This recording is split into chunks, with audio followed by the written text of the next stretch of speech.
talking about check it out corner.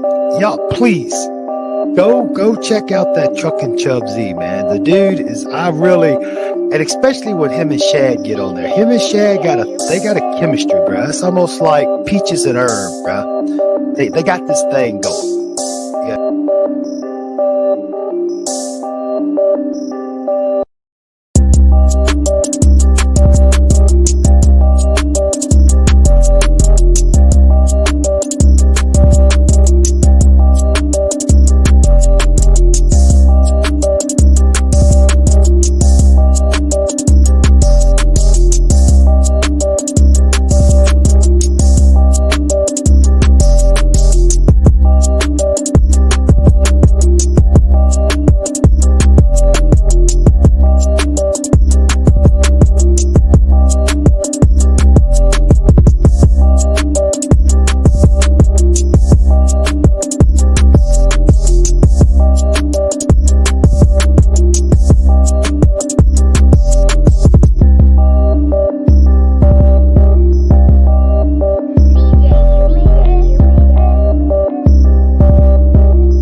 Yo, what's up with everybody up out there, man? What's going on with it?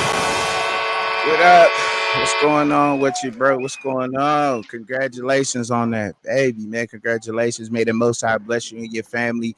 May the Most High bless everybody up in here, man. I hope everybody having a soft and good Saturday. You know what I mean? Laid back Saturday out there. We got some rainy weather up here up north where we at, though. So, but I just came from a little Division II basketball game and all that. But I thank y'all for coming up in here, kicking it with us on this Saturday. What up? I see Birdstone, Lightbody in the chat, Wayne Smith in the chat. What up? Go Canes and all that. QB up in here. What up with you, man? Showing love. What's up, everybody up out there? Andrea up in here too. So, I wanted to do something a little different this Saturday when I opened up real quick. I had wrote something down. If y'all will allow me to share it, right? So this is what I wrote down. Now, I'm not a good writer or anything, but I wrote it down, all right? Because I was thinking about it as I was in the building, right? So in life, they classify us into 3 tiers: poverty, poor, middle class, which is maintaining, wealthy, rich. A 3-story building, perhaps, where you could push the button and you could wait on that elevator to take you up, or you could walk the stairs and take one step at a time. And sometimes you would even beat that elevator to your destination. Is that deep or is that, I don't know. Yeah, it's pretty deep. You're right. I like that. All right. So sometimes, man, you got to take them stairs, man, to get to your destination, to get to your floor, man. To get up, to move on up. And you might beat that elevator. For those who want to sit in line and wait on that elevator to push that button, you know how technology and everything makes everything easy. But we're going to jump right up into it, though. I ain't going to bore y'all too long, man. You want to open up and say something to the people real quick, bro, before we get going? What is up? We in here. I couldn't be here last Saturday. First time dad, so life is hectic, but we back to regular schedule programming. Congratulations again, bro. That's huge, man. Give it up for my boy, y'all. That's huge, man. That is huge, for real. That's huge, man. It's a beautiful thing, beautiful thing.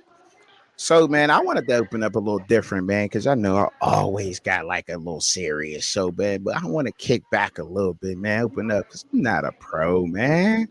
You know what I'm saying? He said he writing down notes to put together a stroller and all that. But look, man, club. Look, I thought this was hilarious.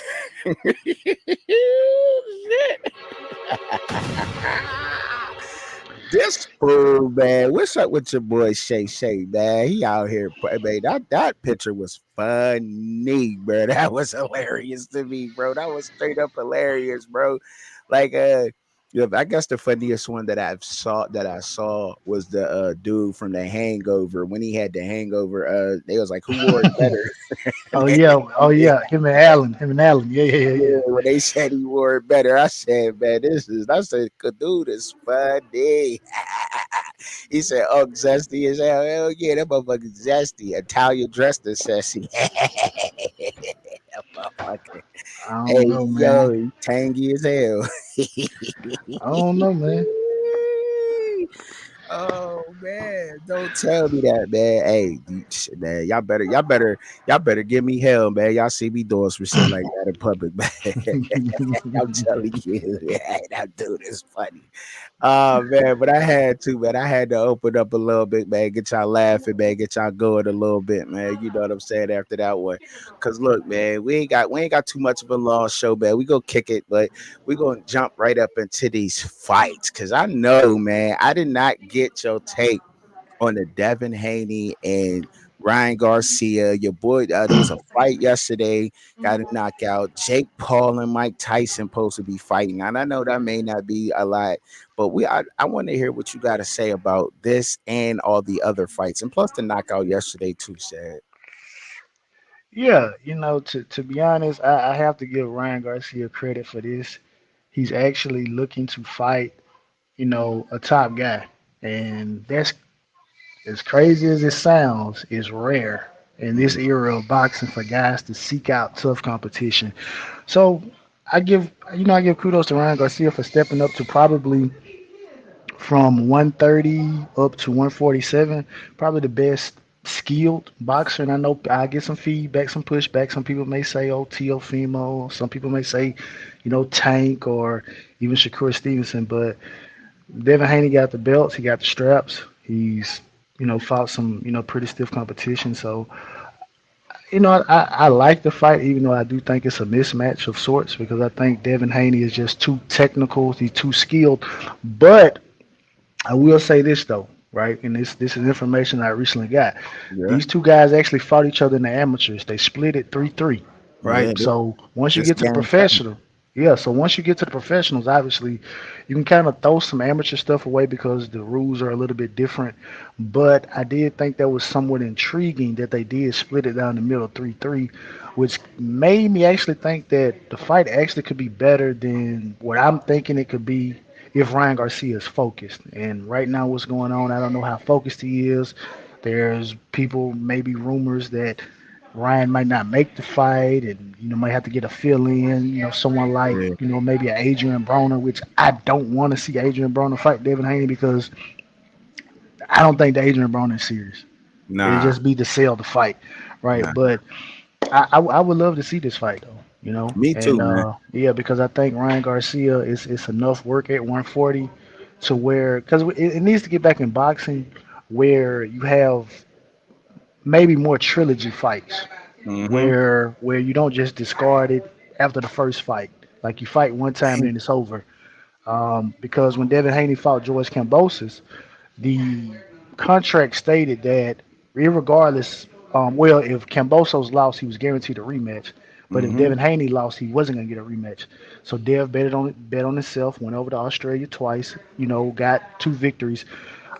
So I was happy to see that. But getting back to this particular fight, both guys are young, they're familiar with Yeah. each other. And again, like I said, since they split it 3-3 in the amateurs, it might be a good fight if Ryan Garcia is focused. I don't have to worry about focus, in terms of Devin Haney. So Right. I agree, hope, bro. Well said, bro.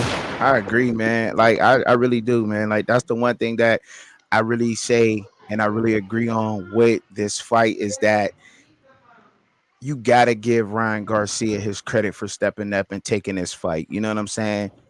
It's about legacy. They got the money, and really, when you like, I think I said this in one of my videos. For those who follow me, y'all may have heard me say this, but those who don't really watch them, I'm gonna repeat it again. And what up, South Coast Kane? I see you in the building. Um, the thing was, history, legacy. Ryan Garcia doesn't really have to fight. You know what I'm saying? He already got all this money, a huge following. He can make money off of just sponsorships alone on social media. You know what I'm saying? And really, let's just be honest. So he's fighting because he wants to fight the best. And at the end of the day, that's all that matters. Because when we all old and gray, and when everybody get to talking about, and when our grandchildren or you whatever your younger little cousins, if you don't have kids or whatever, you know what I'm saying, they get to talking about the best boxers back in 2024, we gonna be able to say that, you know what, we remember is Ryan Garcia and Devin Haney wanting to fight the best. Everybody else was running around looking for a paycheck. So that's not a fighter. You know what I'm saying? And that's all that really matters with legacy, is that, and that's to me, that's huge. Now moving on to the next fight, this next thing with Jake Paul and Mike Tyson. Look, man, I know this is an exhibition fight, and I don't know if Iron Mike still got his power. You know what I'm saying? So, but if he had still, they say he getting hit by Mike Tyson used to be feeling like getting hit with anvils. I don't know how true that is, but if he getting hit with an anvil, sheesh, damn, damn. It's We got crazy. Cuban in the building. I see you, man. He said, Cuban asked you a question too, bro, about that Haney fight. He said, is Haney better than JoJo? Jojo Diaz. Mm. I'm gonna say this right. Prior to Haney fighting Regis Prograis, the last time we saw Haney was against Vasily Lomachenko, Okay. and it looked like Haney didn't have any answers for Lomachenko, right? But then he goes up to 140, and he's able to rehydrate better because he's not forcing his body to get down to 135 pounds. So I would have to say I think Devin with the probably has the best jab in boxing. Footwork is impeccable. He's at a comfortable weight right now. I can't say he's better than Jojo Diaz, but I would probably take Devin Haney in a fight against Jojo Diaz. He washed the shit out of Regis Prograis. He made Regis Prograis look like he was like, and I'm just a casual fan, but he made him look like he made that look real easy. You know what I'm saying? Like Yeah, to he somebody did. like me, he like, damn. I wonder if Yeah. I could fight now. You know what I mean? But Oh, you know what I mean? I wonder if I could get in there and do that because he just made it look real easy. But I know it's nowhere near that. But I have nah. heard though that if you watch that Lomachenko and Devin Haney fight again and really watch it, that you would agree that Devin Haney won that fight. Now, this is just what I'm hearing out there. As a matter of fact, that exactly where I heard it at was on Cameron and Mace's sports show. They got a sports show, and they had Bill Haney on just recently, Dollar and Bill. yeah, they had him on there just recently, and they was talking about that same fight, and he was saying that, and you know what I'm saying, I'm just saying that you've watched the fight over again, you might say that, you know what I mean? So if you haven't watched it a second time, go ahead and watch it again. Now, to me, I thought so too. I thought that, Haney really didn't. And I'm just a casual fan. I really don't know too much about the sport of boxing, right? What I do know is if you're looking scared, if you ain't looking scared, if somebody knocks you the fuck out, and it's not, you know what I'm saying? Simple shit. But look, to me, he it looked like he just was it didn't look like he won that fight. Like if it came down to a decision, it probably should have been Loma who got that decision to me. You know what I'm saying? I agree with that too though, bro, at the same time. But I've heard if you watch it again, and I haven't, that you'll see something, for you boxing fans that really get into the technical things and the jabs and the angles and all that other stuff. You know what I mean? When you really watch it again, I guess you'll agree that he won the fight, when you really know your boxing stuff. But other than that, I don't know. So you was talking about a knockout yesterday, Shad. Tell me a little bit Well, let about me let me let me kind of say something else on that, and then we can move on. it. Go ahead. Initially, when I watched the Lomachenko and Haney fight, Yeah, I think what ends up happening is early in the fight, you could say Haney got some rounds, but then towards the middle of the fight, it's kind of like, okay, what are you looking to get, right? So Haney was hmm working the body. Loma was getting to that weak side, able to make, maybe, able to connect on some things. And then yeah, towards the back end of the fight, Loma had 2 rounds where it looked like he really had Haney in trouble, where he could yeah. actually finish it towards the end. That's towards the end of So, the fight, right? yeah, towards the end of the fight. So when Yeah, you look at it, you could kind of say, man, it looked like Loma won the fight. But when you go back and look at it again, you got to kind of look at it again. What are you looking for, right? Are you right. looking, because some people are looking for reactions and stuff like that. Yeah, Some people are looking to see, did he go to the body, because And Tim Bradley said this one time before on a show. Tim Bradley, Hall of Fame boxer.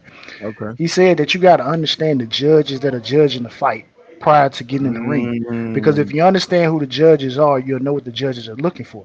Some judges are Mhm. looking for activity, so you need to be active. They'll give you points for that. Some judges are looking to see, okay, are you being slick? Are you making the guy miss? You standing in front of him, he can't hit you.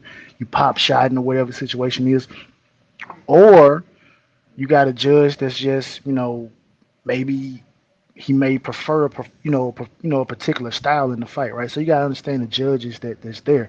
So but I'm gonna say this though in closing on this, unless you have a rebuttal. This is what boxing is about. Okay. It's I'm about listening. having fights where you can sit here and we can have this discussion because they fought last year, right? Yeah. And Haney has already fought another fight since then. But we're still talking about a Lomachenko fight Ooh, because okay. that's just how good the fight was. And Right. that's what boxing needs to get back to. Where if Yeah. it's not a knockout, if we got 12 rounds of action, Yes. we're sitting here talking about it like, okay, did he really win it? Okay, let's go back to round three. Did you catch when Haney kind of got a little angle Yeah. and was able to deliver? Or did you see Loma doing that type of stuff like that? And it kind of go with Wayne Smith said, yeah, Loma was the aggressor, right? And so Right. Wayne, I don't like I say, I rock with you the long way. Maybe you look for the aggressor in a fight.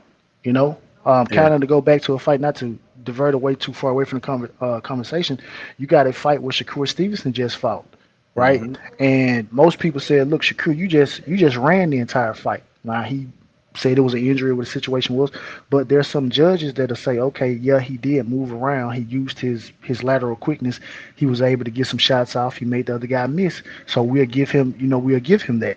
But if he fighting in front of another judge that don't Hmm. like that, it may not go in his favor. You may actually have to engage a little bit more. But that's all I have to say about that. But I thought that was very interesting insight that Tim Bradley gave, that you need to know the judges what they Yeah. are looking for. That makes sense. Yeah, before That you makes know before sense. you get there. Yeah. Makes sense. So like the same comparison. Like you got certain referees on the football field that day that's heavy on pass interference. I may be holding up pass block and so forth and so on. But in boxing, that's the equivalence. That's Yeah. how you know what I mean. Okay, okay. So Yeah. would you like to see that fight again? Him and Loma. Now, I mean, Yeah. I would love to see it, but I know it won't happen again because Loma's not coming up to 140, and Right. I don't. And I know Dev was talking about he'd go back down to 135 to fight Tank, but I think, and this may not be the prevailing, ideology, but Devin Haney probably was weight drained, in that fight, Yeah, for and sure. he doesn't need to force his body to go back down to 135 because honestly, Devin Haney really could probably fight at 147, 154 right now just Right. based on his body type. But he's he's gonna work it. He's still young enough where he can get down to 140 pounds. Hmm. But I think as he gets older, 27, 28, 29, he'll probably end up, naturally being at 154 and maybe can do some catch weight fights, against some 160 pounders. But So right that's his now, walk around weight, bro. Like he up there, like his well, walk around weight is like what 150 something like that. Well, he went into I think it was 160 pounds. He went Okay. into the Regis Prograis fight at 160 pounds. So that's what he fought Regis at.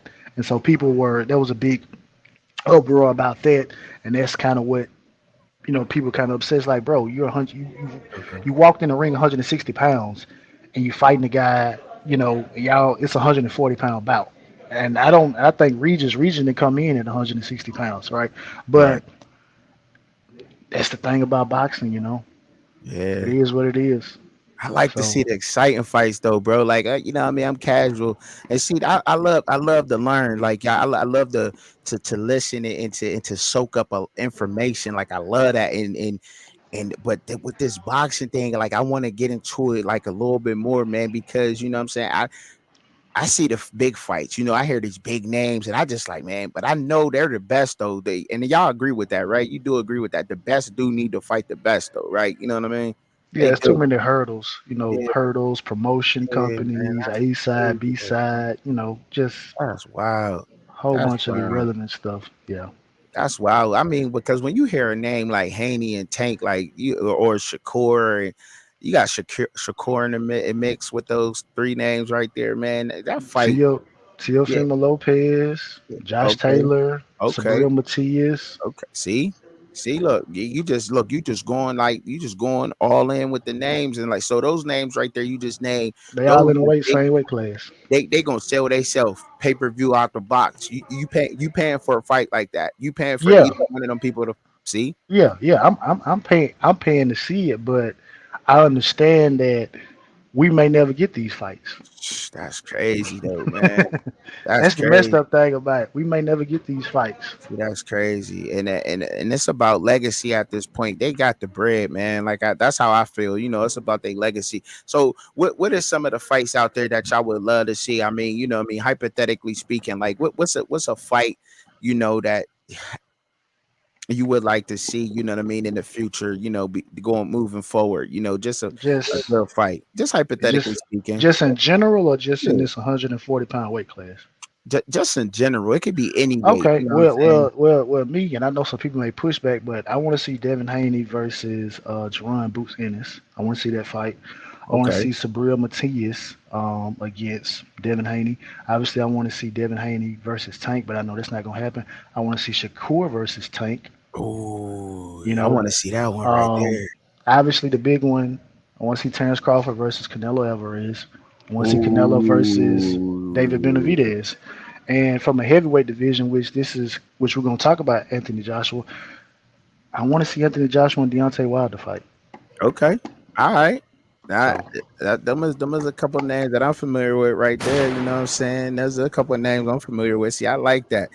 And that's that. I don't know, man. I wish they would just get to it, man. Because you know, I grew up in that era, man, where you just had to stand up to the bully, man. Just stand up to him. You know what I'm saying? My mom, I don't know how you out. My mom was literally gonna lock me outside. I better not have came in the house saying somebody was gonna pick on me because you gonna fight until you ain't come back in this house till you rumble. That's a fact. I mean, that's just how we was raised. Some of us out here, you know what I mean? Like, and that's just what it is. So when I see these guys doing that, you know, me being a casual fan, I'm just thinking like, what you don't want to fight them? You talk about money? Like, y'all, you got hella bread. But see, there's some other things that might go on into it. But I think for sure though, fights such as Shakur, Tank, or you know, Tank Davis or Haney and Davis, I think that's one of them trilogy fights. That there's no winner or loser to that fight. I think they just gain respect if they take the fight, you know. But for Haney to be out there with all the rings, or you know, not I'm sorry, not rings, all the belts, you know what I'm yeah, saying, and to be calling out people, it looks, it looked kind of lopsided for him to be doing so. You know what I'm saying? Like he I Wayne mean, Smith came in with a comment, bro. He says that that Chinese or Asian dude versus Tank, like you know who he talking about? oh, you talking about Monster Anyway? I mean, that's probably a fight that depends on how much longer Tank Davis stays active because I mean, which Tank is wishy washy, and Yeah, he is. Tank said he only has a couple more fights in him, and I think right now Monster is at 122 pounds. Okay. Uh, no, it's okay.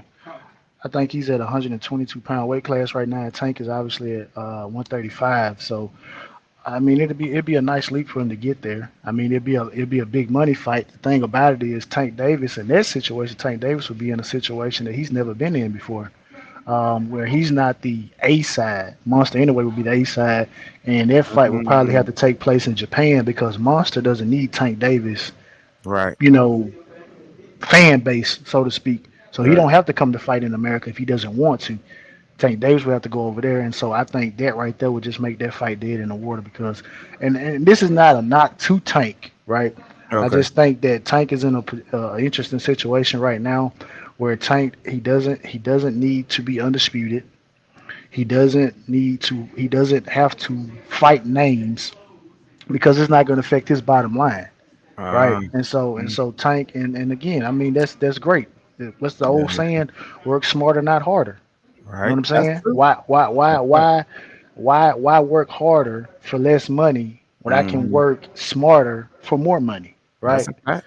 So Facts, I bro. mean, it is what it is. I get But it. I get it. But like I said, when I'm an old grandpa, I'll be telling my kids, I don't, I, that Tank Davis. Tank was scared to fight that Haney. He ain't want to fight no Haney. He ain't want to fight Haney. Yeah, Tank Davis ain't want to fight no Haney. He say he need money. He say he talking about some money. He ain't gonna get no money for fighting no Haney. So he ain't gonna fight him. Nah, that's what he said. You know, so I mean, that's what it is. I mean, I get it though. I get it. You gotta respect it though. You know what I'm saying? I get it though. And I respect the money, and they do put their life on the line, Yeah, you with do. brain Yeah, injury, because that's all they get and getting hit in the head and the chances of that. So I get it, man. I do. But it sucked though being a fan and not being able to watch those fights, man. It really does, man. And I believe that's why boxing is the way it is, and a lot of sponsors and promoters are losing a lot of money and so forth and so on, going in and out with that, man, because these fights are not happening. You know what I mean? And UFC is a sport where the big names always fight, because that's what you are. You're a fighter. Embrace that. I'm a fighter. I want to fight the best, whether I lose or not. If I'm a that's just how I feel, and I know that's not how it works, bro. You broke that down beautifully, you know what I mean? But even if yeah, I know I can't beat the best, if I'm one of the best, and if I even got a doubt in my mind I can't beat him, the fact that I stood up to him, let's sign the contract, let's fight, you know what I mean? I believe that that's where respect should come from. At the end of the day, like, ain't gonna be no respect on his name. Like, yeah, he got the money, he got rich at the end of it, but riding around America and going in the boxing gym and picking out the best fighter in there, you know what I'm saying? That ain't, you know, it is what it is. yeah, yeah, I get it. I get it yeah. though. I get it, man. I get it. All right, man. We're gonna move. We're gonna keep it moving on, man. We was on that one for a minute, man. But it sucks though, man. I really want to see the best fight though. The Syracuse Orange, man. I can't we can't spend too much time on the Orange because we got to get to this combine talk a little bit. But man, I wanted to put down the Syracuse Orange right in these notes, man, because I think I figured out because you think you slick, bro. See, you slick, bro. Like you will pop out the Orange is one of your teams this year, like when They saying one of are. your backup teams. And look, I dig it. And in the notes that I had took down on these fools, I'm like, man, these cats ain't playing around, man. They serious, man. The Syracuse Orange is for real serious, for real, bro. So all right, so I'm gonna run through this real quick as possible as I can, real quick, right? So, Syracuse, right? They head coach and Fran Brown, obviously, he comes from the University of Georgia. He was with the defensive backs. Okay, Elijah Robinson is the defensive coordinator. He was Texas A&M's defensive line coach last year. As we all know, Nick Williams from Colorado with the defensive ends, right? Jeff Nixon is the offensive coordinator. Where is he coming from?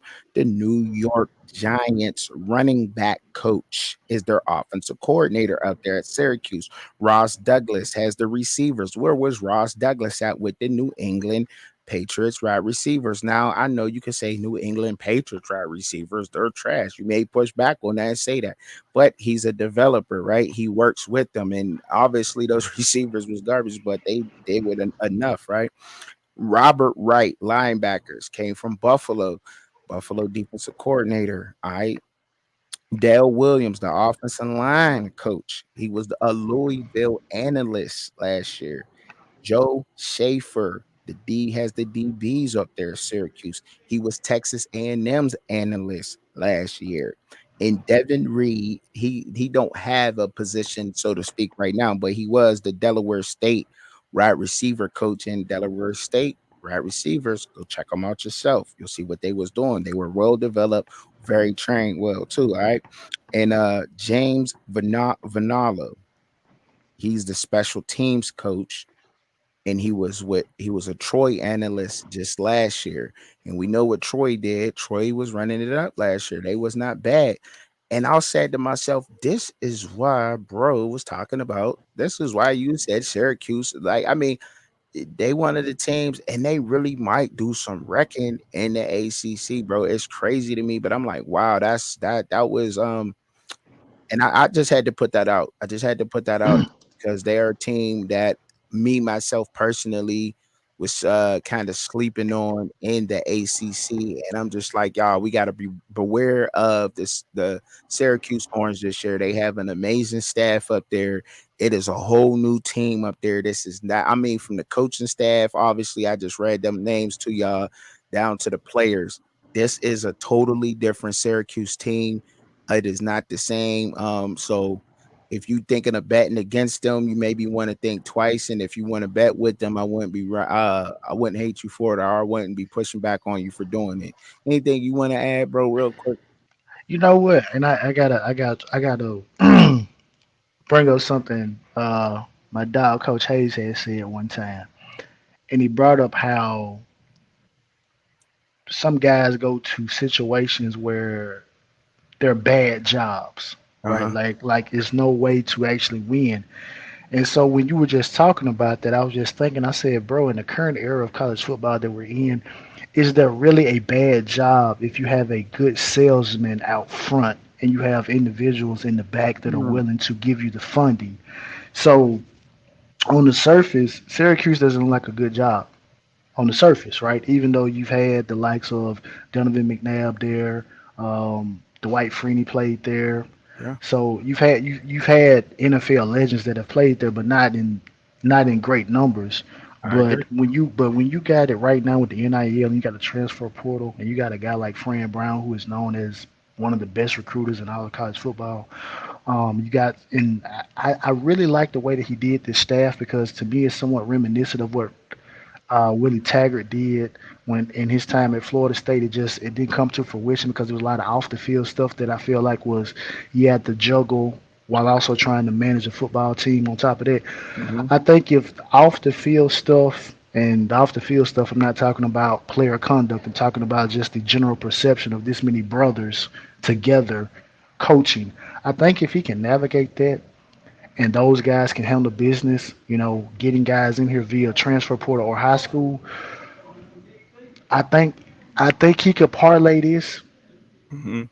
maybe for 3 or 4 years. I'm not gonna say they're gonna get an ACC title or anything like that. I would even go to say maybe he could maybe muster out a 8 win season, maybe a 9 win with a bowl game, depending on what it is, and he could probably parlay that into a bigger job. But I think the best thing right now is for them to get that NIL working, for them to hit the transfer portal like they have been doing, and for Fran Brown to be Fran Brown, which is just a great salesperson along with the rest of the staff that he's amassed.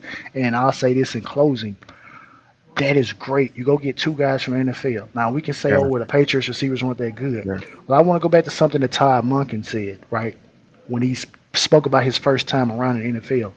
He said the difference between the NFL and college football is that you're trying in the NFL, you're trying to scheme open guys against the best. Hmm. Whereas in college football, if I got an advantage, I can exploit that advantage all day. Yeah, So I think if he can bring some NFL, and again, drills and things like that, I think they can get open. I think, and again, a lot of people are down on Kyle McCord, obviously because of what transpired at Ohio State. I think maybe this breath of fresh air could probably, quite possibly help him a little bit. well, bro, And we know that Cal McCord did not have a bad season statistically at statistically, he Ohio State. didn't. You know, But statistically he didn't. But you have to kind of watch. You watch the games, and it's like, bro, hmm, what is going on? Like this yeah, is a major downgrade from C.J. yeah, Stroud. But yeah, again, to Cal absolutely. McCord, but I say this to Cal McCord's credit, I can't. We, the objective is to get to the NFL, right? Yeah, But we're talking about a guy that left Ohio State and did magic for the Houston Texans this particular year. So magic. it's not like it's not like you played down to a guy who went to the NFL and was Yeah, trash. You exactly. played down to a guy that people are saying year one in the next 4 or 5 years, like He you got an opportunity to be one of the top quarterbacks in the NFL. he So can argue. You can argue that CJ Stroud is the top 5 NFL quarterback as of right now. What he yeah, showed us in the NFL. So I mean, yes, you're right. yeah, He did yeah, not. yeah, He yeah. was not a. He had big shoes to fill in at Ohio State compared to CJ Stroud. Huge, Absolutely, huge absolutely. You know shoes. what I'm Yeah, saying? Yeah. And look, and him going up there with Fran Brown, I wanted him to be successful up there too. And I was like, okay, did a little bit more digging up on that roster, and man, oh man, they is looking dangerous, man. So just keep an eye out for them. Indiana too, man. We got to keep an eye out on Indiana, man, over there in the Big Ten, man. Be with Kurt Signelli, man. I I'm bad with last names, but he brought his whole James Madison staff with him. And I know the James Madison Dukes. I like a James Madison. Then you push backs and say that, but look, they did an amazing job down there. It's not easy to have a one-loss season in college football, no matter where you're at, with division, wherever you're at. And that's exactly what the James Madison Dukes did. And he's taking that same mentality up there to Indiana in the Big Ten now. They will probably still be a middle. Yeah, they might move up to a middle tier team in Indiana, but I think I'm excited to see what they're going to look like right now. You know what I'm saying? Seeing that he made that staff change, that is not the same Indiana team. That's all I'm saying. That is another team out there that is not the same college team. What up, Studio One? I see you checking in, man. What's up? Yeah, yeah, bro. And to kind of piggyback off of that, I Hmm. think what's going on right now is that college football, we're in that phase right now where it's time for some new guys to rise up the ranks, right? Like I said, we've been following college football, past 20 years. So we've seen when the new guys popped up, the Sarks, the Kiffins. They started off as offensive coordinators, Dabos, guys like that. Right. But now those guys are getting old now, Hmm. and now it's time for new guys to step up. So you got the first one up the bat right now, which is Kalen DeBoer, who has an insane win loss record. Insane. Like Man, I had to double take looking at that, right? But man. right now it's time to replenish that. So, and I'm glad you brought that up about, James Madison and him bringing his whole squad up there.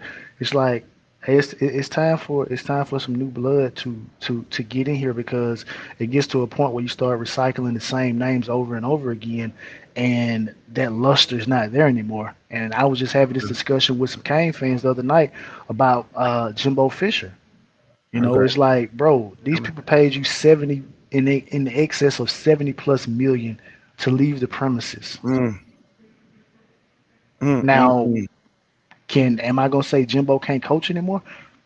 Maybe he can, maybe he can't. But the fact of the matter is that Jimbo, you've been a head coach. Well, you've been coaching at least at this particular level. They now way back to 2000 at LSU. It's 2024. That's 24 years Now in let the me ask game. you.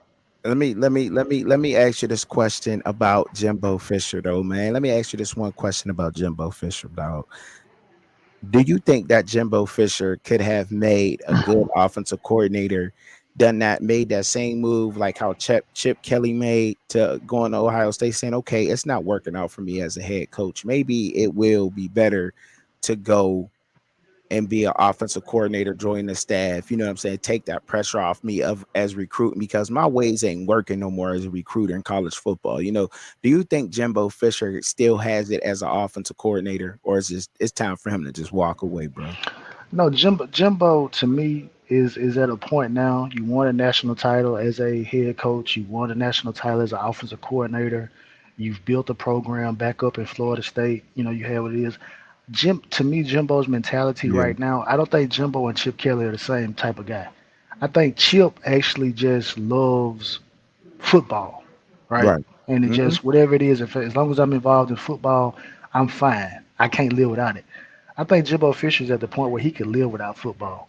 And I don't think Jimbo Fisher, again, Jimbo comes off, and again, this is not negative, because a lot of times when people make these statements, they say, oh, bro, that's a negative characteristic to have, Hmm. while forgetting that no, that particular characteristics is what made that person successful anyway. Jimbo Fisher's not in the mindset right now to be taking orders from anybody. So I don't think he's like his the guy that he just hired. His name escapes me. The offensive coordinator he just hired this past year for Texas A&M. The his name escapes me, right? But he coached at Louisville, and he coached for the Falcons in Arkansas and stuff like that. But I don't think Jimbo's in that mindset right now. So if Jimbo were to come back to football, um, He had to be a head coach, you know. But I just don't think Jimbo needs football in his life right now. I get that. Yeah, I mean, look, he got 70 something $1 million, man. Sit back and be an old guy. You know what I mean? Go do what old people do. You know what I'm saying? And Go.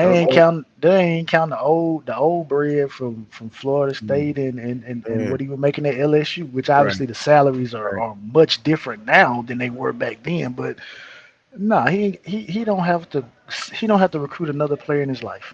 How do you think Alabama's gonna fare down in the SEC, bro? Like, you know what I'm saying? Like I feel I honest like the more that time is rolling on and we're getting closer and closer to spring football. I'm thinking that Alabama is not going to be a horrible team in the SEC. They got a good staff down there, bro. And that Washington Husky attitude, to me, the Washington Huskies was tough. They were a very very tough Pac-12 team. You know what I'm saying? And as far as physicality and everything, and to me, anyhow, in my opinion, they were. And to take that same mentality down to Alabama, I think that it'd be a fit. You know, he have some edges to smooth out down there. You know, got to pull out the sand or smooth it down just a little bit. Some of the the rough edges, but once he get it clicking a year or two, you know, I think things would be rolling. But what do you think about Alabama this year? A little bit. I think they'll still be good. I think they still have talent there. The interesting thing about it is that you got the second portal window after the spring. Yeah, So if you feel like there's some deficiencies there, you can address those deficiencies. I don't necessarily now. I think the make or break situation is going to be what they do at quarterback. Now, if Kalen DeBoer and staff can, turn Jalen Milrow into mid to low 60% passer while also making an offense, look interesting, then I think it works.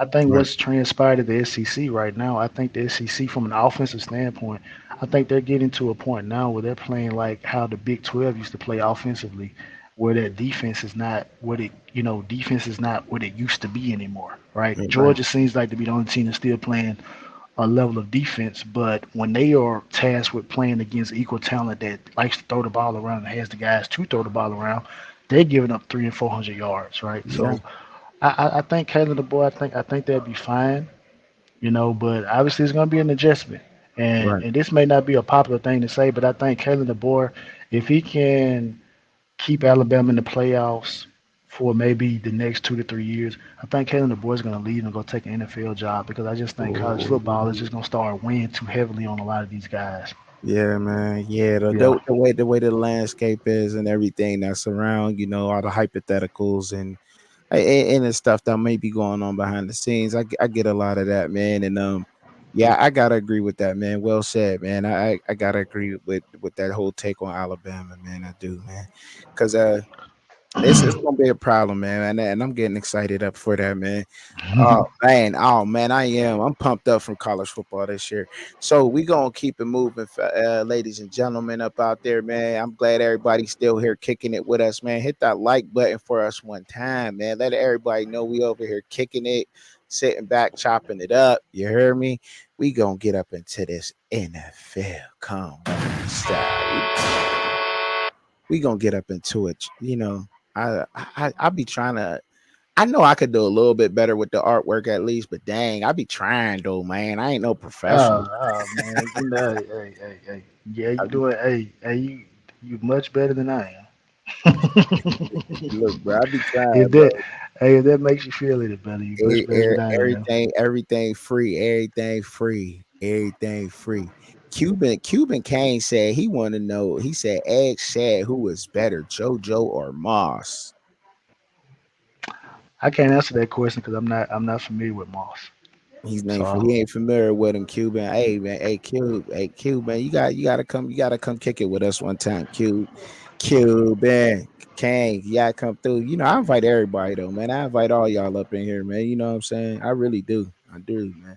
But look, so you wanted to talk about this NFL combine stuff, man. So I'm gonna let you go ahead and take the lead, man, and I might jump in and I'm gonna jump in some things. Well, okay, so Man, and I gotta find because I gotta find my notes, man. I got two different notepads, bro. Look at me. I got two different phones. I got two different notes, you know what I'm saying? Like I'm that ADD, you know what I'm saying? I got two different notepads out, chow. So I'm gonna find my notes, but I'll let you go ahead and I'll let you jump in and take the lead on this one, bro. I I think the interesting thing about the NFL Combine right now is that it's in an interesting place right now. Right, it's starting to to me. It's starting to get to the point of like the NFL Pro Bowl and a lot of these other All Star games where people are starting to ask the question, okay, what is the validity of this? Why are we doing this? Right. And now you have a guy like a Marvin Harrison Jr. who says, look, I'm not going over there. Mm, Right. Y'all see the tape. If y'all want to come watch me, y'all can come watch me work out at Ohio State for the pro day. And if y'all mm-hmm. have any questions that y'all want to ask me, we can do the interview process. I don't have to go over there. Y'all don't need my height, weight, measurements, none of that stuff. I don't need to do any of that, right? Ooh. And so something that's interesting to me, right? I just was just taking notes. It was 300 prospects there, but it's only 259 players drafted. So the sentiment made about that was like every single drill is so vitally important because all of y'all here, all of y'all not gonna get drafted, Right. right? So some of these performances that you put up can make or break you in terms, of it, and it's unfortunate. Um, One of the things that I was thinking about, I said to maybe somewhat fix it.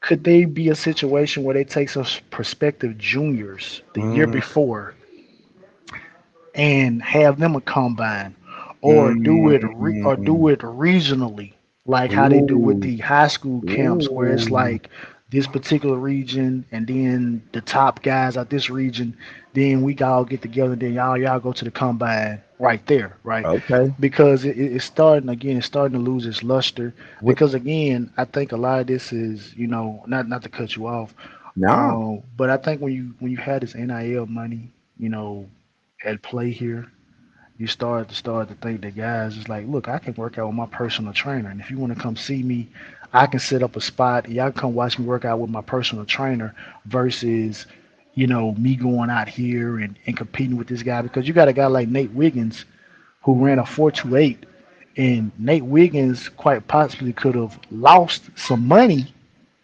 because they need to figure out, okay, are you healthy? How healthy are you? We know Right. you're fast, but how healthy are you? So just think about if Nate Wiggins would have took the Marvin Harrison Jr. approach and said, "Look, I'm not going to the combine. Y'all want to come holler at me? Come up there to Clemson. We got the state of the art facilities. Whatever Mm. questions y'all got, y'all can come holler at me over there. If y'all want to see me do some back pedals, some drills, come holler at me on the pro day. But I'm not Yeah. going to Indianapolis. When I can still be going to Miami or Phoenix or wherever I'm at and still be training. You know what I'm saying? But Yeah. but but but again, but this is the player empowerment movement right now. Right. So it's like, you and I. Well, I can't speak for you. I love watching the combine, right? Because I know that we're not going to get a lot of this stuff in the NFL. We're not going to see who the fastest player in the NFL is. Like I we love just that. say, okay, well, Tyreek is the fastest, Right. but we ain't seen Tyreek race none of the other fast guys, so he may not actually be the fastest, I right? love the combine too. I Yeah, love. I love. I Okay, agree. okay. So I love to come out, but like I said, I'm gonna let you take it. I don't wanna over talk Oh you. man, no, we gonna be here for a minute because see what you said, bro. You know me, I'm hypothetical. See, when you messing with Truck and Chubby, when you're messing with Chubby, you're gonna get optimistic. You gonna get some imagination, like I'm a kid out here, and I just run wild with stuff sometimes, right, right. But I've actually thought about that, right? And I really couldn't find any rules on if does a player actually have to even go to the draft to sign with a team. Okay, so hypothetically speaking, ladies and gentlemen, we Oh, know if you know you're a first round pick for sure, a Marvin Harrison, a Caleb Williams, do they even have to go to a draft or could they walk on to a prospective team that they want to and say, give me the deal? I don't even want to go to the draft. Don't enter me in the draft. I'm going straight to uh I'm gonna go to Cleveland Browns. I'm gonna go to the Cleveland Brown camp that starts in August. Go show up there, work out. You know I'm Caleb Williams. You know I'm Marvin Harrison. Ink my deal right now. I want 1 year deal for 15 million for however much. I mean, it will make their name, image, and likeness, and that falls into their name, image, and likeness, right? Because their popularity and everything with their name, image, and likeness, right? Oh And you man. already know their skill set. You already know who you're getting out of that player and what they're going to do with that player. But you, Marvin Harrison, you show up at the Browns summer practice and you go up there burning every cornerback and you just snatching every ball against this pro competition. You come in ready. Why wouldn't you sign a deal? I mean, is that like taboo? I mean, because it would kind of make the dress obsolete, but with name, image, and likeness, like it hasn't been done before. But is that just too far fetched? Is that just Chubby's imagination just going so far? Studio One said no, that is not possible. They must be drafted or go to the free agency route. I mean, okay, so if you going because there's a such thing as undrafted rookie free agents, right? Yeah. There's a such thing, right? Yeah. So let's say Jalen Warren right now, and for my Pittsburgh Steelers, he's an undrafted. He was an undrafted rookie free agent, and he damn sure made Najee Harris play a lot better because he was in jeopardy of. Jalen Warren right now is the reason why Najee Harris is not about to get a big payday in Pittsburgh. I'm just being honest. And he came in as an undrafted rookie free agent. So I mean, you said if you're drafted in the first round, that's like insurance. You won't be cut for the first 3 years. I mean, but if you know you're a first round talent anyway, you know what I'm saying? You can't you ink your own deal? If you had your own, you have your own agent from the door. You can't just ink your own deal, go where you want to go. Why is that taboo? Why is that not going to happen? You already have an agent. You're going into free agency. A team can pick you up. Whatever team can still pick you up, and you can ink whatever deal you want to. Right? You Bro, can that's it. ink a deal. You Bro, can't that's cut me. An agreement is a contract is an agreement, a binding agreement between two individuals. I can say in my agreement studio or whoever out there, like, look, you can't cut me for 3 years on this piece of paper that you signed. You said you can't cut me, and I got a fully guaranteed contract. I got at least, you know what I'm saying, 20 mil coming to me for these first 3 years off the bat. Or you could just say a fully guaranteed contract. You could do whatever. Why is that taboo? I don't know. See, that's where my imagination gets me in trouble out here, man. But you go ahead, bro. You pick up a little bit up on that, man. And then I'll talk about some people in the draft that I believe that may shine out or whatever. bro. I've never heard anybody say that before. I've Oh wow. never that has never crossed my mind. But Wow. bro, but bro, think but you're right, right? Um, but the only technicality I because like you say, if you're not drafted, Yeah. then you got the opportunity to pick whichever team you want to go to. Right. So you got the With opportunity. everything. So now Whatever team you want to go to, like why even play with the draft? Because I believe it makes the draft obsolete at that time. And say you an NFL team, right? Like right, you an NFL team. I'm the Raiders. I'm the Las Vegas Raiders. I know that Shad is the best running back out there, right? And you're in your sophomore year in college. Your name, image, and likeness. What stops me for being the owner of the Las Vegas Raiders, sponsoring you as an NIL, training you in our offensive scheme, starting your sophomore year in college, getting you ready to come to my team? And you don't even got to go to the draft. You coming straight to me as an undrafted rookie free agent. But I want to sign you for 5 years because you bad, and I've been training you in my system since your sophomore year. Is that I don't know. Without but I that don't know. but when you bring that particular aspect up, it makes me think about Mm-hmm. the NBA draft back in the day. Because I remember hearing this, like Larry Bird, obviously Larry Bird went to the Boston Celtics, but what ended up happening was the Boston Celtics had Larry Bird's rights the year before he even came out to the draft. So I think that's right along the lines of something that you saying right there. So I think um, he's saying the draft guarantees money. A You're right, contract Wayne. guarantees money, though. A Somebody remember. contract guarantees money, But but right? but but I think trucking. I think the interesting thing about that though is if you can get around, because Mm-hmm. it's kind of like the Bo Jackson thing, right? So Bo Jackson said, "Look, I'm not going to go to Tampa Bay. If y'all draft me, I'm not going." So Tampa Bay went and drafted Bo Jackson. Bo Jackson didn't go. So what ended up happening? Bo Jackson made a phone call to Al Davis the following year and said, "Look, I want to go. I want to be a Raider." Mm-hmm. Al Davis drafts Bo Jackson in a supplemental draft.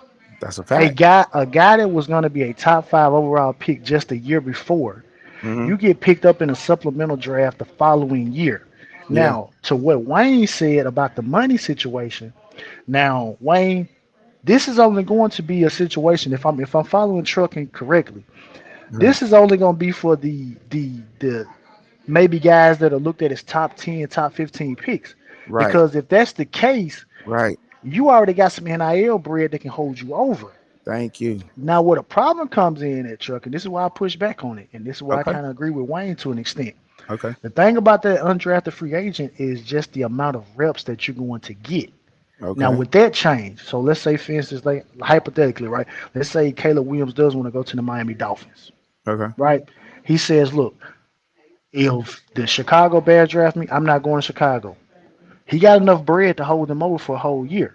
Mm-hmm. So he could call the GM of the Dolphins, Mike McDaniels, or whatever the situation is, and say, "Hey, look, I want to come to y'all, undrafted free agent.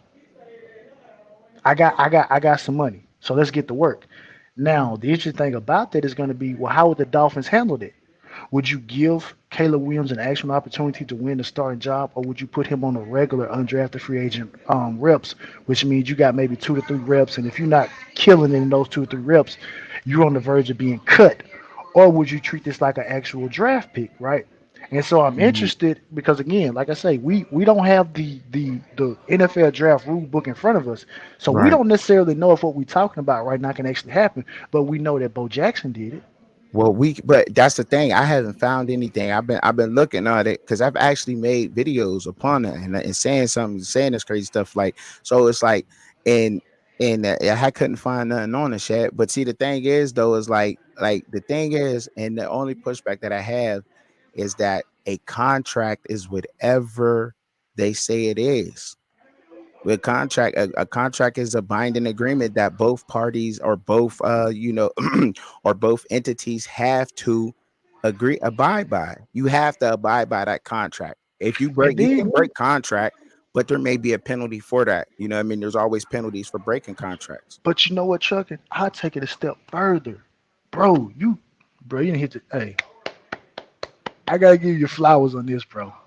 I gotta give you flowers on this. I didn't think you were gonna go here, but think about this, right? Mm-hmm. They can keep those guys on the practice squad as long as they want to. I don't even have to cut you. So, like you say, he don't have to get drafted. He Right. got some. He got some NIL money. We Right. can sign. We can sign him to the practice squad, right? Mm-hmm. And so then, if we want to release the backup quarterback and insert you into the lineup, we can go ahead and operate it like that. Now, you're not going to get all the big guaranteed money, like you would be guaranteed to start off with. You have to work Yeah. for whatever the minimum is. But again, it's kind of like baseball, where you Yeah. get drafted to a team, but you're not going straight to the majors. You got to work the AAA to AA circuit, and Right. you ain't getting paid the same money that you're gonna make in the majors. Mm-hmm. So it kind of works like that. But to rain on the parade, NFL not gonna let that happen. No, they're not.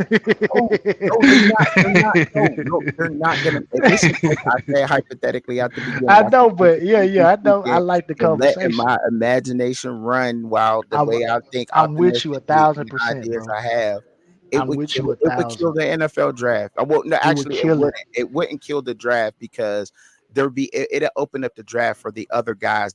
Yeah, The yeah. the 77 overall, 65 overall type of guys will then get their shine, right? But if you know you're a badass person already out of college, like a contract can say whatever. Again, once again, ladies and gentlemen out there, a contract, you don't have to go to the team An undrafted rookie free agent can sign for whatever. Your contract can say whatever. If you're a Caleb Williams, or now I'm not just saying like a Jalen Warren. Let's get this correct. If you're a Caleb Williams, a Marvin Harrison, Malik Neighbors type of guy out there right now, you're going to a team and with your agent yourself, and you're inking a contract. You can say I want a 5-year fully 40 million fully guaranteed dollar contract, fully guaranteed off the bat, 5 years. You can't cut me in 5 years. The penalty for cutting me within before that or whatever injury happened, you can say a contract is whatever. It's whatever. It's whatever. That's what it is. You know what I mean? You don't have to ink a 1-year contract, but it's just hypothetically, y'all. And I think optimistically sometimes, and it gets me in trouble. I think outside of the box, I have a huge imagination, and I let it run wild at times. But I have actually thought about this before. Like, if you're a first round pick, you don't want to go to that team. Like, do you have to? I believe the Bears did that back in the 80s, if I'm not wrong. Didn't they land like Dick Buckus and Walter Payton in the same draft or something like that, like first round? I Am don't I I don't wrong on that? Oh, hey, oh anybody out there that know the I little bit don't of know. history, help me out in them comments. Did the Brad didn't Dick was it Dick Buckus and Walter Payton that both went to the Bears at the same in the same draft? Am I wrong? Don't I'm think not. I'm wrong. I think I'm on point with that one. I think so, but um it will kill the draft though. It will hurt the draft Yeah, to tremendously. hurt it. It Yeah, would to hurt hurt it. the draft Yeah, tremendously, yeah, man, and yeah. tremendously. But you know it, and it will because and then you know Jerry, a guy like Jerry Jones, the Cowboys would kill the game if he could sponsor kids in a sophomore year in college and get them ready for the Dallas Cowboys schemes. Oh my goodness, Jerry Jones have a field day. You Yeah. know, 'cause he don't care about spending money. If they're gonna be good, they're gonna be good. Studio said that he said, no, we think you're worth this. Studio One said it will work if they say the team can do it, but they are willing to lose the first round pick. I mean, it'd technically Studio it'd open up for other guys to get drafted, other guys to be able to walk across the stage and and they'll say their name, but the top guys, the top 15 guys will, be able to ink their deals on do whatever they want to do, however they want to, I think it will work, because there's a lot of peak teams out there that want Caleb Williams, in the hype machine, especially when you got that hype machine behind you, like the ESPNs and the Fog and all the major networks and so forth and so on. When you have them working for you like that, and you're actually working out for these, it'll work, I don't know. It's just, it's just wishful optimistic thinking, but we about to we might revisit that again. We might revisit it. Yeah. I'm gonna keep doing But my that's research on that, and I'm gonna have to revisit that again, man. I'm but gonna you have know that's a good point the studio that's a good point the studio brings up because it's like think about this.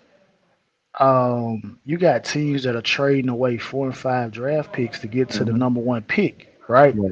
And so studio is saying, well, if you want to go that route, you just gonna lose one draft pick.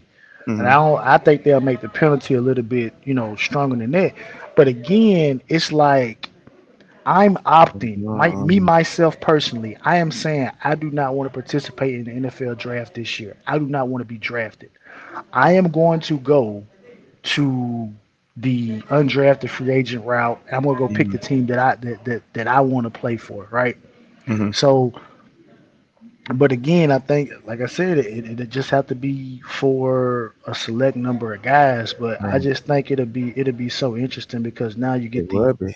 But you know what? But you know what, Chuck? Something else that'll be the issue is you may have guys that all want to go to the same team, That and right. they can't let that happen. I mean, So it'd why, be bro, why so it'd be can't like, but no, but I'm saying, but they'd be like, all right, we'll let y'all get one player, right? Y'all got to that's the prioritize same that thing one player. Studio said the studio said earlier. He said the sorry teams would just be sorrier. They'd never get nobody. Want But nobody want but to but go to a sorry team. but then but no, but just think about this though. It's certain teams that yeah, you do got some sorry teams, but some people do want to go to certain areas, right? So like I say, Right. like my Raiders are like we not that good, but that's not to say that a top player don't want to go To live and Las play in Vegas. Las Vegas. You That know what I'm saying? absolutely. Yeah, Absolutely. yeah. Now somewhere like maybe the Patriots or something, I don't want to play in the cold though. See, and Katie, I see Katie all man. I see that comment. Like if I'm a billionaire to it, I want to, and I got daughter. I don't want to go. I don't want to go play outside. I don't want to play outside. You know, I didn't play outside through high school, through college. You know, when you're a professional, they should have domes. You know what I'm saying? We pay all that money to go to these games. We got to sit outside with blankets on at a Steeler game. That's why I don't go to the Steeler games.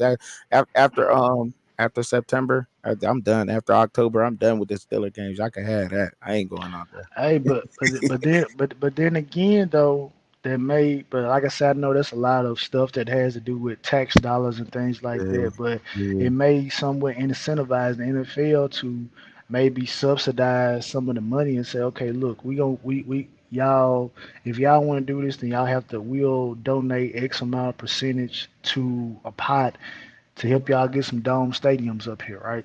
You yeah, know, so or put a dome on top of the existing stadium if that's even possible to do. yeah. And then it's kind of, but I mean, it's still cold, but it's not, whatever it is. But I do think there's someone, and I Mhm. think that Caleb Williams right now, what he's shown and what Marvin Harrison Jr. has shown, I think they're opening the door. And I think a guy like and what Caleb and what Marvin are doing, I think this is just the tip of the iceberg because we already know two players that are coming out next year, and Right. I think they are going to really push the envelope. And Yes. you know who those two players are. Barring injury, Mm-hmm. you know who they are. I You can know who guess. they are. Maybe I can guess. What you talking about? You talking about Shadur, the Sanders, the Yeah, Sanders, yeah. the Sanders. It's Sanders and Hunter. Yeah, yeah. So yeah, And and I'll say this, and I don't think Quinn Ewers is too far behind either do because you think that's gonna hurt the NFL, the combine though? Do you think this behavior is going to hurt the combine as a total? And if that's gonna hurt the combine, then what is really so far fetched about what we just talked about and discussed? Chuck, what's the old saying? All good things must come to an end. That's a fact. and That's a we fact. shouldn't and we shouldn't have to look at it as doom and gloom. We should look at it and say, okay, well, this is going to open up another opportunity Yes. for guys to do it. And the Mhm. and the scouting combine should like you say, it should be something that starts to shine light on some guys that maybe are not getting the light shined on them, such Mhm. as HBCU players. Facts. Right. So Fact. so so They got that's some dogs.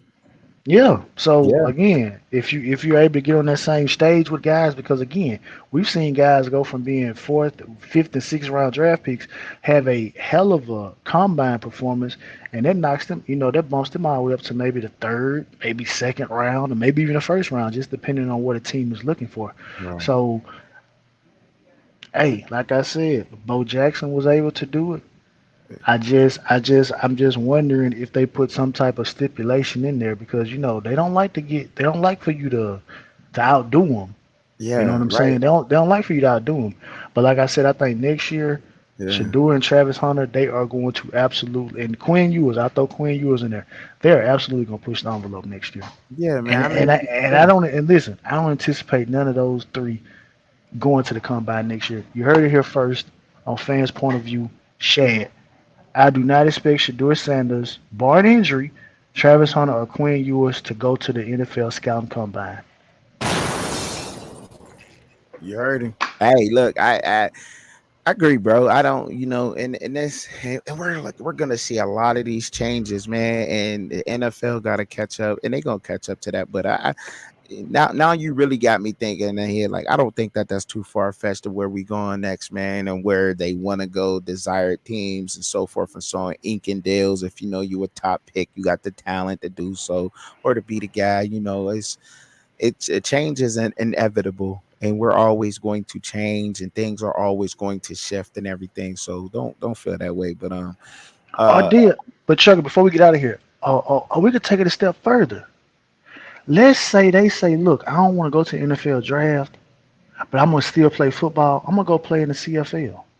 oh, I'll go play in the XFL for a year, mm, oh, and then I'll go over here and talk to you, When y'all got the practice squad, I go work out, and y'all go give me a practice squad spot, and I work my way up like that. That would hurt him though. That would hurt him. I think that would hurt him more than anything going down a But level. no, but I'm just saying I'm just saying if you just want to Mhm. stay active because Yeah. the way that to do this, you gonna have to sit out. You're gonna have to sit out a year, in my opinion. Which is why I say the Mm. NIL plays a role. Now again, we can disagree on that. It's not that deep, Would you have but to sit out a year though if you coming I in the think college? I think they because I don't think they're going to let you say I don't want to be drafted Well, and then that's turn around and get turned. I don't think they're going to do that. I think they're going well, to punish you. they have undrafted rookie free agents every single year. We have But that every single year, Chuck it, bro. listen what we're talking about. We're talking about Caleb Williams saying, "Look, I don't want to." Again, hypothetically, I don't want anyone to clip this and say, "Oh, we're saying that Caleb Williams is not going to participate in the NFL draft." We're not saying that. But Right. hypothetically speaking, if Caleb Williams say, "Look, I don't want to be drafted. I want to have the ability to go pick the team that I want to pick, that I want to go play for," you have to go the Bo Jackson route. You have to sit out a year. And then, like you say, we can work the phones maybe next year, or Yeah. maybe or trucking. If it's not a whole year, let's say right when fall camp starts, I make a phone call to the Miami Dolphins. That's where I Yeah. really want to go. And I say, hey, look, Mike, I want to come in. I want to Yeah. work out. That's why I was talking about showing up to this camp, the camps, the teams Yeah, camp, yeah, yeah, yeah. pro But again, camp. like I said, it just depends because again, like you say, the NFL they ain't gonna let you just. Nah, they ain't gonna let you wiggle. They So ain't gonna let you. that's why I say you're Yeah. gonna have to at least be sidelined for a year. Okay. You might have to Kurt Warner that thing. You know what I'm saying? Or if you got Mhm. enough bread to where you can just sit around and work out. Because check this out. Nothing stops you from going to the games. Nothing stops you from, doing that type of stuff like that. Nothing stops you from maybe talking to someone because for one, you're no longer considered a college athlete. So you can make the phone calls. Your agent can do all this stuff.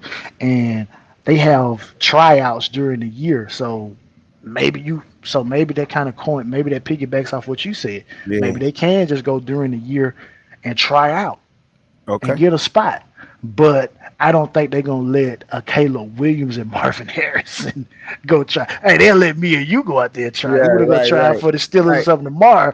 I'm sure Mike T. Hey, go. Hey, Nike. What y'all want to play? We'll put y'all through a couple drills, get you a physical, and get your blood pressure. All that. We'll let you go out there. You ain't gonna get a spot, but we'll let you do it. But Caleb Williams, Apex athlete, Marvin Harrison, no, we're not letting So y'all what's do to that. say? Okay, so if you enter the draft now, okay, now this has never happened, right? You enter the draft, you already know you're. I don't know. Obviously, if you're a draft pick, you're a draft pick, but there's no way to sign a contract to say that you're going to a different team. I wonder how somebody please, bro, look this up, bro, before we get out of here, bro. Dick Buckus and Walter Payton, I think they came out the same. How in the hell did the Bears do that, bro? How Let me did they see. get those? They were I think they were like number one and number two behind each other, if I'm not mistaken, that year they came out, man. And I don't know how they did that, but the Bears got that they did that. I'm seeing Katie Allman in the comments saying, Warren Moon did it. Studio, you got a great point over there. You say if the player truly does not want to join the team that drafted him, he would have the option, in theory, of holding out and re-entering the draft the following year. This option, however, could mark him for other possible suitors as someone with an attitude problem and also cost the NFL hopeful a year's salary. And I agree. I agree with that. I agree, bro. Like, we all got valid points. I'm just speaking hypothetically and optimistic, but it's like it's really it hasn't been done now today with the whole NIL thing and everything Hold else up. going on. Like, Hello, Chuck. in the Hello, Chuck. I looked it up for you. It okay. wasn't Walter Payton. It was Gail Sayers. Dale Sayers and Dick Buckus in the They went. same draft. They went 3 and 4. They're 3 and 4. How did Matter of that fact, happen? bro, How I'll did take that it. happen? They were two Chuck, first round picks. They were both like right but there. Chuck, but looking at it right now, it wasn't that many teams in the Oh, NFL at that time okay. because based on what I'm looking at right now, the Chicago Bears had three. Yeah, Um, so keep they it had simple. three. They had three first round picks. They got Dick Buckus, Gale Sayers, and Steve DeLong, which was an offensive tackle. Okay. So yeah, it was Gale Sayers and Dick Buckus But how that many they teams drafted. in total was on the draft again? I don't know how many teams are in the NFL because this was in 1965, so I don't really know. 1965. I don't know how many. I don't know how many teams it actually Well, was. still, there had to been at least 20 teams. So you know what I'm saying. For them to get the two Uh, top, how they got the two top talented guys coming out of college that year.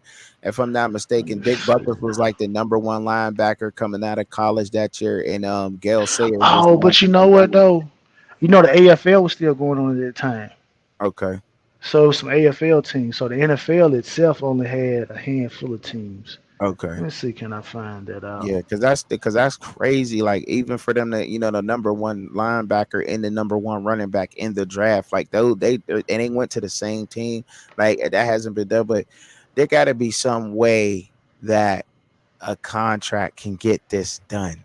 There has to be some way, and I gotta. I'm look. It's gonna egg me to Hey, next week, man.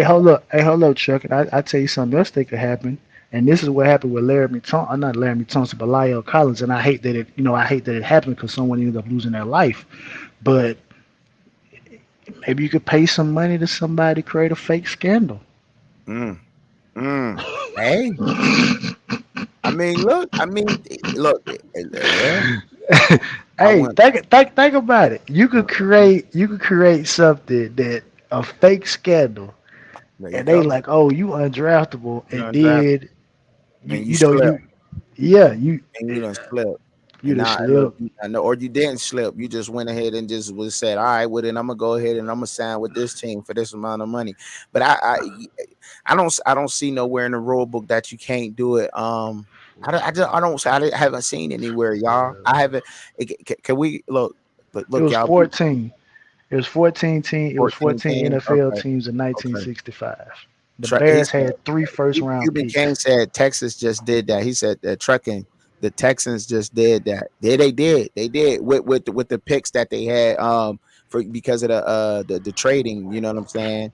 But we Um, talking about we talking about 1965 though, where it's only yeah. 14 teams. So Well, it's we're it's right, right, it's much right. it's much Man, different. Like I it's say, the definitely Bears had three different. first round picks in Yeah. 1965. Right. Okay. Okay. And then, but Cuban just said the Texans. Yeah, the Texans just did. They just did do that. They got the two top guys.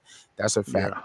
Yeah, yeah. Uh. But But it wasn't back to back though. yeah, and how I don't see how the NFL could really. I don't know. Like nowadays with name, image, and likeness and all of that stuff and all the loopholes there is, like with contracts, a contract is a contract, man.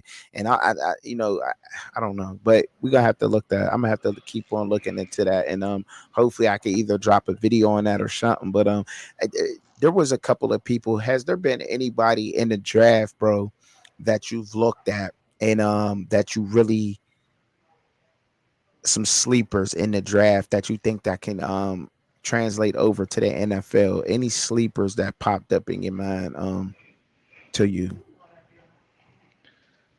Oh, I don't really have anybody like I I said. well, No. well, I do. I'll ask you about the player. I'll ask you about the player, and you tell me if you think they'll work out or not. Okay, how about that?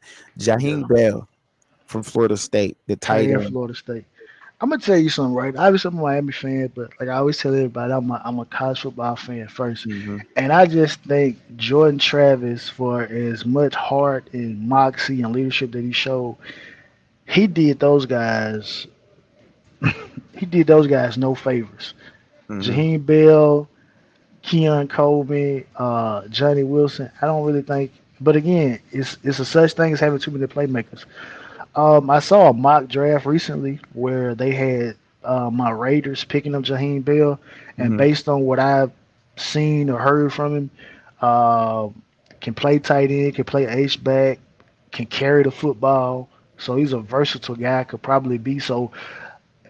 Based on what I've read about him and that being the first name you brought up, Jaheim Bell could be the biggest sleeper just based on what I've read about him. He could probably be the biggest sleeper because of the versatility that he does have. So, yeah, I think he is a sleeper. Okay, yeah, I think so. I think so too. And he carried the rock too. He ran the rock a couple of times too for Yeah. South Carolina, and he punched in a touchdown too at Florida State. I think he's a sleeper. Especially when you get to thinking about his 40 time of course I got to compare the best tight end in the NFL's 40 time to everybody else's. So Travis Kelsey ran what I think a 4.61 when he was in the draft. And you got some guys who's moving up. Another name that may not really be that popular to people with the tight ends, but he's 271 pounds and he ran a 4.64. Tip Riemann, uh, 271 pounds, bro. He ran a 4.64 at tight end. They said that he was really top heavy. He couldn't get in and out of his breaks. You know what I mean? He couldn't bend for the ball as much. The ball had to be like right on point for him. I want to. Where was he from? He played at Illinois too. He played at Illinois. He played for the Fighting Alum. But I think if he dropped like 20 pounds, I think that he'll be a little bit more agile up top. But he was another guy that I thought that might translate good over to the NFL. When you that big, 271, bro, and you running a 4.64, you a small car moving, bro. Yeah. You know Yeah. what I'm saying, bro? Straight You a up. small car moving, bro. Like Straight for up. real, man. Uh, so what you thinking of? Let me ask you about this name real quick. Luke McCaffrey. You think he gonna translate over good? Luke McCaffrey, what quarterback? Right from Rice, wide receiver from Rice. Christian Wide McCaffrey's receiver. little Okay. brother. Okay. Okay. Did he? I'm trying to think. Is he the one that started at Rice. Michigan? No, I'm saying did he go to Michigan because it was something. I can't. You know what? I Uh, can't. I don't know if he went to Michigan or not. I'm just going off of the yeah. NFL Yeah. Yeah. Yeah. Yeah. list. I mean, like I say, if you got the pedigree, you know what I'm saying. You got the pedigree. I don't think his father was a Mhm. high draft pick, if my memory serves me correctly. Um, I don't necessarily know if he'd be a sleeper. I think a lot of this stuff is going to be about fit, but I do think he probably will more than likely be just because of the his father and his brother. I Yeah, think he would be a good pro, in yeah, terms of understanding the system and how to do things. And I think he'll mhm. probably be a good route runner, Yeah, as well. yeah. I Yeah. agree too, man. Hey, you good? You right on point with that. I agree because he was real quick in like the three cones. You know what I'm saying? He was real quick during that, and in tight spaces, he's fast. He's quick. He has the quickness. He's 6'2", and he ran 4.46. It wasn't too fast, but you know what I mean. What are the measurables again?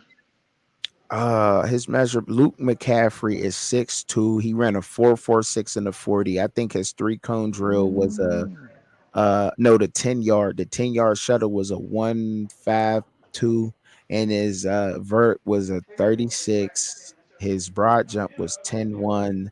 I think his three cone was a 6.7, and then what was that last one? The 20 yard I think was like 4.02. That's what he ran.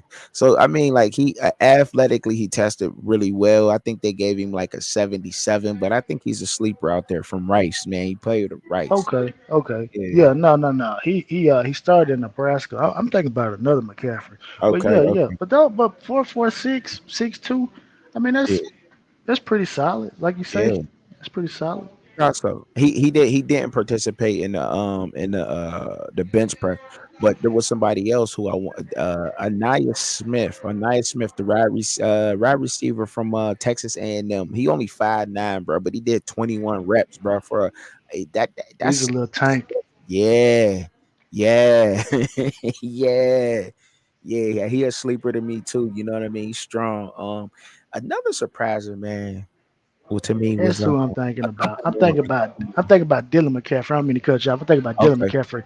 He was the quarterback that played for Michigan. I didn't know they Uh, had. I didn't know it was that many kids.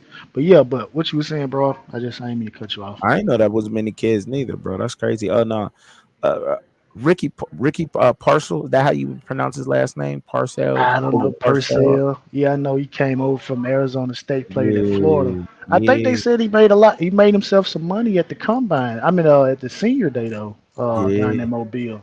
Okay. think they said he made some money down there. So you think he gonna? I don't know, man. He But you, tested decent, but I don't know if he gonna fit but well. They bro, were trying to compare him to well, I don't know because they trying to compare him to Chris Olave, but I don't like really comparisons like that though. You know what I'm saying? I don't like when they get to comparing people like that, man.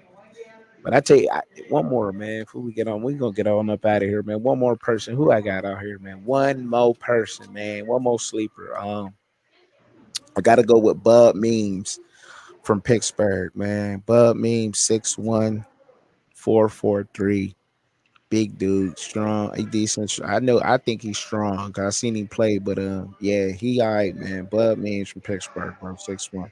Um, hey, but let me say this about we were just talking about Ricky Pearsall, right? yeah, go ahead. What's so crazy right now is we don't know who's gonna be a receiver. Like check this out, Right. like Puka Nachu right now Mm-hmm. played at BYU, started at Washington. Facts. Puka Nachu comes to the NFL and he and he's threatening to break records. Oh, yeah, yeah, So yeah. You're so right. We don't know who. so I don't know. We don't. We We just don't guess. know what We it, just we guessing. We don't just speculate. yeah. We guessing out here. You know what I mean? Just like who you think going to translate over to the NFL? Who you think? I don't know. We don't know. Never even heard of this guy before. Puka Next Nunca. Ponka Nonka. Yeah. That's a bro, nickname it's for a crazy. It's fight. crazy when you think about this. Like, who is Puka Nachu? Puka Nachuka. Is that what it is? Puka Nachuka? I thought it was Puka Yeah, Nunca. no, it's Puka. Well, that's what I heard when they were saying the name on TV. So maybe they were pronouncing it wrong as well. Oh, okay. So, but yeah, bro, it's Yeah, like and so and I yeah, he nobody expected him to go there and do that. To be honest, like you nobody. lying if you said that. These guys get that. The training they go through, man. They come in and they supposed to go crazy from the drawer. I got a couple in the comments. Cuban Kane and Katie Alma. Cuban said our dog Cuban Kane came through. He said Frank Gore Jr. He gonna be a sleeper. That's what Cuban Kane got. All right, Cuban, I got you down for that. Y'all wanna Okay, put in a little bit at Isaac, as Katie Allman said, Isaac Gordo from running back from Louisville. She think he gonna bro, be. I wrote his name down. Did you? Bro had the one of the top 5 40 times. Bro ran a 4.33. He fast. I He didn't know fast. he was that fast. Man, he fast. I look, me neither. Nobody know cause he didn't. I guess it just didn't flash like that, during the season, man. I mean, like I said, they had a good run game. You know what Yeah. I'm saying? They had a good run game, but I didn't know bro was that fast though. I think well we know Blake Corum, he tested real well too. Blake Corum, he gonna go somewhere nice too, man. Um but I like Benson too though, man. I like big Trey Benson, man. I thought he was gonna test out a Trey little bit, bit better. Yeah, man. I thought he was gonna but test better. but the fact he was able to test like that Yeah, after his knees being messed up like that, bro. yeah. I Freak like him, athlete, bro. I like him, bro. bro's a freak for I real. like him, bro. I really like him, bro. But Bell, Jaheim Bell though out of there. Yeah, man. I can For see a situation where like Trey Benson could be similar to like Kenneth Walker or something like that, oh, where it's like you go oh, over to a team like a oh. um shoot, like maybe you get over to like a 49er team where you could play behind McCaffrey because I'm sure they're gonna Mm-hmm. probably want to get up off that bread after a minute. Go Mm-hmm. over to a squad like that, or maybe even go to a squad like the Texans or something like that. Yeah. Where you go get that work in. Yeah, I think to be honest, and I'm not, and again, they may try to take my cane card for this, Yeah. but aside from just the draft eligible running backs, Yeah. and this is with Blake Corum, I think Trey Benson probably was the most intriguing running back this particular draft class, Yeah. right? We was And high on him. oh, so yeah, I think it's Yeah. gonna be, I think it's gonna be cool. Yeah, I like to talk. I like to talk like that. You know me with that optimistic stuff, man. Who you think? Who do y'all think? I want everybody, you and everybody else in the comments. Who do y'all think put the respect back on the running back's name this year? Like you gotta respect running backs because of the work that he put in the NFL this year. Who's that running Oh, back? oh, in the NFL this year. Yes. Oh, Who's that running back? One name pop up in my head real quick off top. I gotta go with Isaiah. I gotta go with Pacheco from the Kansas City Chiefs, man. Pacheco. Yeah, man. He ran hard. He ran angry. He said, "Y'all gonna respect the running game and the running backs because we are here, bruh."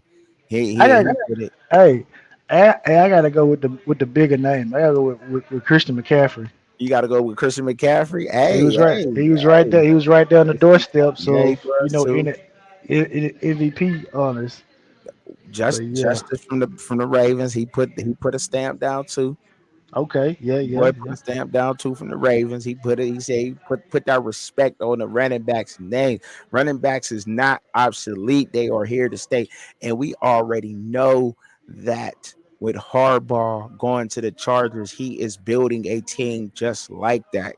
He know he about to build that. He about to get a nice running game going behind Herbert, and with him, man, I wouldn't mm-mm. be surprised. Maybe. Hey, if Harbaugh go, if Trey Benson is there, they don't take Trey Benson. What y'all Canes fans think about watching Cam Ward's first workout in his first workout video that y'all seen? I just want to know No. honestly what y'all thinking, No. man. I want to No pick y'all head comment. a little bit. No comment. No comment. Hey, I'm gonna do like a person that I'm not gonna throw them out there. I ain't gonna throw them out there like that. But a person I was talking to, they said, you supposed to be able to hit receivers when there's no coverage and there's no pressure in your face. That don't make you special. And I ain't gonna say that uh, person. I ain't gonna say that person name 'cause I don't want to put him out there. But okay, and I said, I okay. told him, I said, you know what?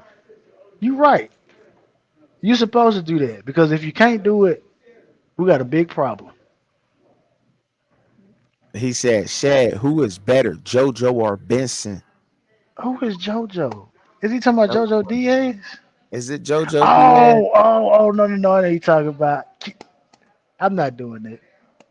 Why you ain't doing that? I'm not because I know what he's doing. I know what he's doing because me and him and some a little bit more blinded Yeah. fans. We had Okay. a difference of opinions yesterday on Okay. some things. No, nothing disrespectful. So I know what he's talking about. So no, you're not about to have me getting some unwarranted smoke, even though I don't turn nothing down. Turn nothing down. But hey, but you know what, Cuban? I want my cane card back. Oh, JoJo better. oh, JoJo better. JoJo better. He said JoJo better. I mean, yeah, but that's what he said. That's what he said. And Wayne said he not getting caught up in the hype, not getting caught up in the hype with Cam Ward. He said, "I'm not getting caught up in that hype. I ain't got time for that." I think, man, look, man, outside looking in, I appreciate y'all because look, I watch all y'all discussions and everything because I want to learn about the Miami Hurricanes. Now I know about if you gonna ask me about last year's Hurricanes and this year's Hurricanes, I'm up on that. You know what I'm saying? And I respect the heritage of the Hurricanes. I respect the strong heritage that you guys have down there. All the way back at Benny. I started at like Benny Blades, Michael Irvin. You know what I'm saying? Those days and keep going and I'm doing my research. I'm getting up on my game with y'all out here, Cuban King, Shad, you know what I'm saying? I be checking y'all, man, out there, you know what I'm saying? So I'm just trying to catch up before I actually jump up in one of those Canes talks because I like, man, gotta respect that, man. Because y'all have a very, very strong football heritage down there. So I can understand why it could be frustrating to see your team struggling like that, you know what I'm saying?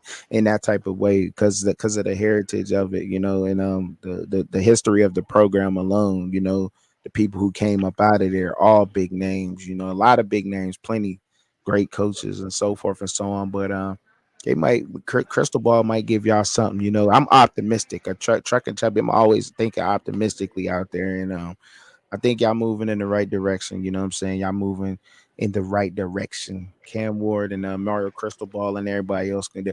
But I wouldn't be surprised if what's his name, the backup, the quarterback that I like, said the other guy. Jakari. Yeah, Jakari, man. I wouldn't be surprised if Jakari Brown, man, step up and get that job, bro. I wouldn't be surprised if he just start playing his ass off. Y'all see a whole different Jakari Brown this year. I wouldn't be surprised at all to see it. He cause I feel like deep down he feel like, man, this mother trying to come in. Think you just gonna take my job? Hold up, homeboy. Like, nah, I'm gonna show you how we roll down here. Like, It's too late. The politics that took over. The politics that took over. They took over. Okay. All right. Politics that But took hey, over. man, we never know. We never know. We don't. But this if that happened, that'll be boy. I can only imagine the backlash from something like that. Oh yeah, I agree with you. I agree with you, King. Now you talking about football knowledge. I got that, but still, I think it's just more. Okay, let me just keep it 100. It's the respect I have. It's the respect I have for that program. You know what I'm saying, and my co-host and y'all out there with the Canes and everything. You know what I mean. The respect. You know what I mean with it too, though. You feel what I'm saying? That's where that comes from. But me, you talking about football knowledge? I got football knowledge, but the Canes, when y'all this person, that person, this person, that person, you be knowing that lineman. I don't know who the lineman was for the Miami Hurricanes in 2016, bro. Like I just don't know that. You know what I'm saying? Hey, Chuck, don't feel bad because it's people who claim to be Canes. They don't know him either. Oh shit. Oh, As a see. matter of fact, we had a hurricane calling our game, and Mhm. they brought something up to him he didn't even know. Damn. So don't Okay. feel bad. Okay. Well, then I won't. Then shit. And then Yeah. next time y'all kicking it. Next time y'all kicking it. Talk about the Canes. I'll try to slide through. You know what I'm saying? I'll try to slide through on you. I'm gonna start throwing. I'm gonna keep on throwing the chat. You know what I'm saying? I'll throw the chat up for the show. I forgot to put it in the chat this week, but I normally throw it up out All there right. so y'all could try to come on up for a couple Yeah. minutes, kick it with us. You know what I'm saying? Like a little phone call or whatever. But yeah, man, I'd let her come kick it with y'all, man. Anytime, bro. Yeah. Anytime. But yeah, bro, let's get up out of here. Yeah, man, we gonna That get up on off of daddy here, man. duty I calling me appreciate y'all right coming now. to kick it, man. Hey. Want to see Truck and Chubby live with co-host Shad? Tune in at Fans Point of View, Saturday, 6:30 p.m. Eastern Standard Time, 3:30 p.m. Pacific Time. But in the meantime, in between time, enjoy the content. Don't forget to hit your notification bell for all updates. Thank you for watching.